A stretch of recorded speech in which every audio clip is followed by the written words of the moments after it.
I gave 2 separate 1-hour talks on the benefits of journaling and how it can relate to our own psychological health. And how is that? What are the benefits, Carlos? Wow, there's so many. I mean, but I think the main benefit is that we can materialize what we think onto paper. That is the number one thing. Imagine being able to get thoughts and bringing them out into the real world, and for us to be able to revise and look at.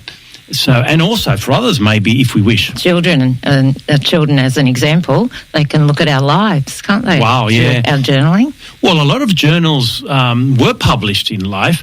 I mean, there was the most famous one, which is Marcus Aurelius. Yes, yes. And, of course, he was the Emperor of Rome 2,000 years ago, and a very powerful figure, probably the most powerful figure in the known Western world. So, and he obviously never wanted to publish it, but we have so much insight into his life and into those times because of it, and how he used the journal to try to balance his life and remind himself of his duty as an emperor to the people, but also remind himself to kiss his children goodnight every night. Beautiful. So it sort of kept him on track. Sure did, yeah. Okay, even to write that down, just to remember to say I love you to my loved ones. That's right. And for someone like him, and in the position that he was, as he said in his journals, it might be the last night he does it because things were very volatile. So it's something that he took very, very significantly, the little things in life, on how he treats people, how he talks to people, how much time he has for people, and also appreciate the people in his life. That's beautiful. And it can also be used as therapy if you've been through some trauma, can't it, Carlos? Yes. The beauty of writing, Deb, is that we slow down our thoughts because we can't write as fast as we think. That's right. And so we have more time or space to actually even analyse what we're thinking. So as we're writing it, sometimes it starts making sense to us. And sometimes we start detaching ourselves from those feelings and realising, one, maybe it's not that important, or the opposite, that, wow, no wonder I feel like this, because this seems quite really good therapy, isn't it? It's fantastic. I would recommend it to anyone. Do you journal every day? I do, and I don't do it every day. That's what I say to people. Yeah. People get a bit worried about journaling because they don't want to start something they can't continue.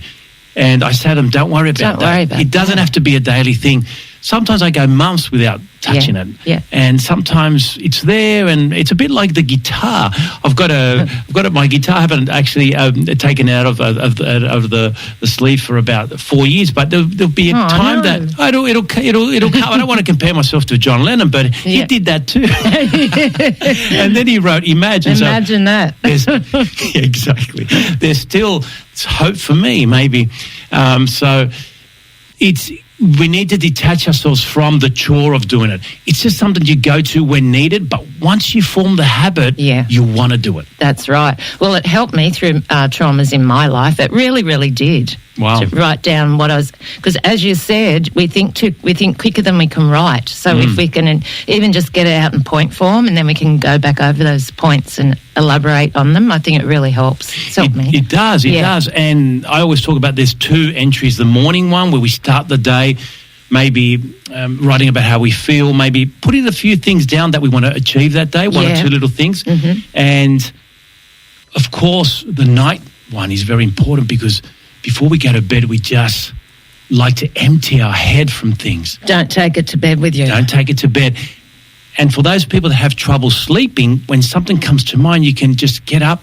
I'm going to put that in the journal, and it's out of your head. That's right. It's really important when you think about it, isn't it, journaling? It's extremely important. I mean, we all do, in one way or another, have those type of ways that we can empty our heads out. Sometimes we do it with other people. We talk to a friend, we text people, we decide to communicate in many ways. The beauty about journaling is that we don't need anyone.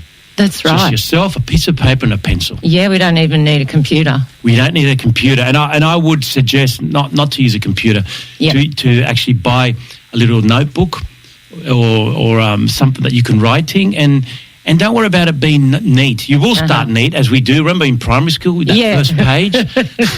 And then you go, because your thoughts are so quick, you start scribbling. That's right. Yeah. Just some doodles, do some people draw in it. Mm-hmm. And it's whatever you want. Yeah, and then keep it. And then you go over it sometimes, and maybe a day later, maybe sometimes years later. And as you said, it could be for one to reflect, but you never know. It might be a wonderful gift to give to loved ones. Yes, to leave for your children. Wouldn't it be lovely? Oh, it's. I think it's nice to. And to you did that. You did that with your book, Goodbye Charlie, and your other books that continue on from your first one, didn't you? It started there as more of therapy for me, and I didn't think of publishing it. But anyway, it ended up being published, and I'm happy with that. Yeah. And yes, it was definitely therapeutic, and I'm so glad that that's there now for my children, for grandchildren, and for their that's who I dedicated my first book to my children, their children, and their children. Because in the end, it's quite important, I think, to know where they came from and who were the people that came before them. Beautiful. Good on you, Carlos. And you'll bring one of your books in next time, won't you, to give away to some lucky listener? We were talking about that, and I did grab one today, but I bought the Spanish version, unfortunately, so I will bring in a couple of books, and we'll hand them out if people want them. They're very interesting. You've got a very interesting life you've led, and you're living, and you will lead. Oh, thank you. I think we all do. You'll be surprised. People say that a lot. But once you start thinking about your own life, there's so many things that we've all done that are fascinating. And that's why some of the best films are ones based on real life. That's because right. It's amazing. But everyone has an interesting life. It's just a matter of thinking about it in a certain way. And then that helps one to be able to judge what else one is going to do. That's right. Life is but a stage, isn't it, Carlos? That's right, like William said. Yes. And to leave it here, there was a quote on your advertisement for your Zoom, little Zoom event that was back in late April. I didn't get to talk about it here on the radio because I was sick at the time with a cold, so I wasn't on there. But I like the quote that was there. It says, "People will forget what you've said, people will forget what you did, but people will never forget how you made them feel." And that was by Maya Angelou. That is beautiful. It is. And when one thinks about art or music and films or people that have come into our lives, they've left an impact on how we felt.